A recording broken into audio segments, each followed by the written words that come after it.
సరదాగా కాసేపు మన తెలుగు కబుర్లు చెప్పుకుందాం.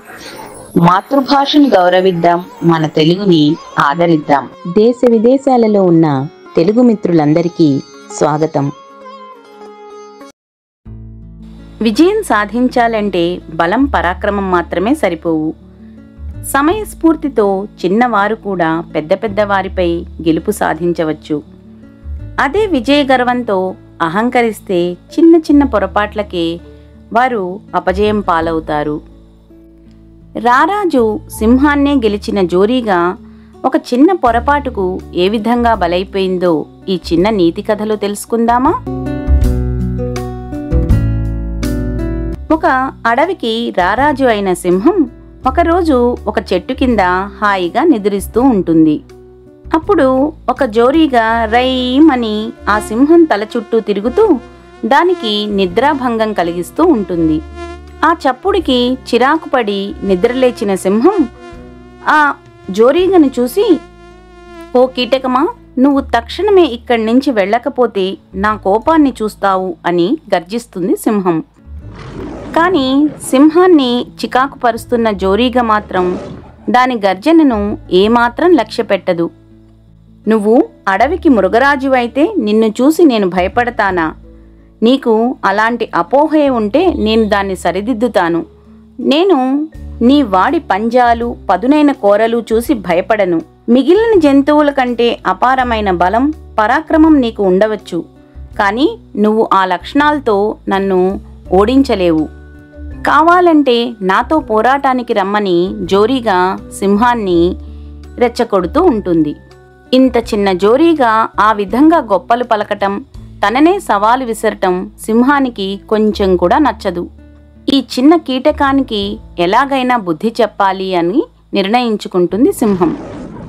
జోరీగ మీద తీవ్రంగా తన పంజాను విసురుతుంది సింహం. కానీ ఆ దెబ్బను తప్పించుకొని జోరీగా సింహం ముక్కు మీద వాలుతుంది.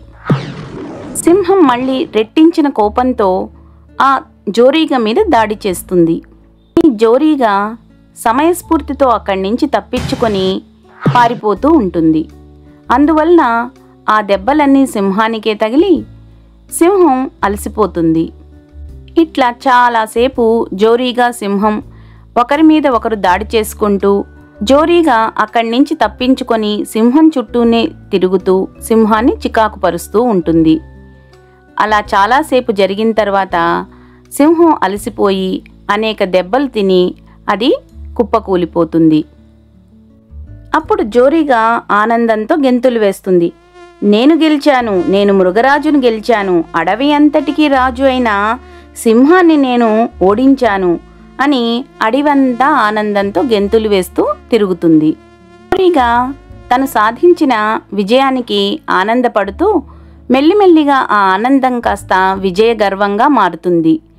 జోరీగా ఆ విజయ గర్వంతో, అహంకారంతో అడవంతా తిరుగుతూ ఉంటుంది. తన గొప్పలు అందరికీ చెబుతూ ఉంటుంది.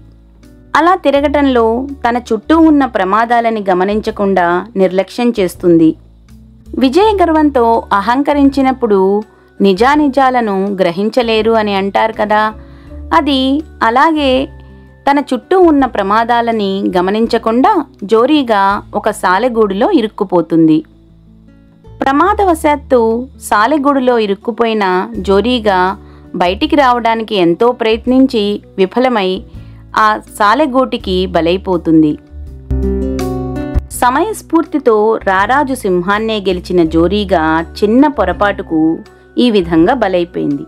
అందువలన విజయం సాధించాలి, ఆనందించాలి, కానీ విజయ గర్వంతో అహంకరించకూడదు అని ఈ కథలో నీతిని మనం గ్రహించాలి. 12లో 2 పోతే అంతా కరువే. ఇది మన రైతులు, పంట పొలాల గురించి, వాతావరణాన్ని గురించి తెలిపే సామెత. 12 అంటే చైత్రమాసం నుండి ఫాల్గుణ మాసం వరకు గల 12 నెలలు. 2 అంటే శ్రావణ భాద్రపద మాసాలు. ఈ 2 నెలల్లో వర్షం మెండుగా కురుస్తుంది. ఆ సమయంలో వర్షం కురవకపోతే మనకు కరువు వస్తుంది. దీనిని తెలుపుతుంది ఈ సామెత. Please like, share, subscribe to Sardar Kasepur.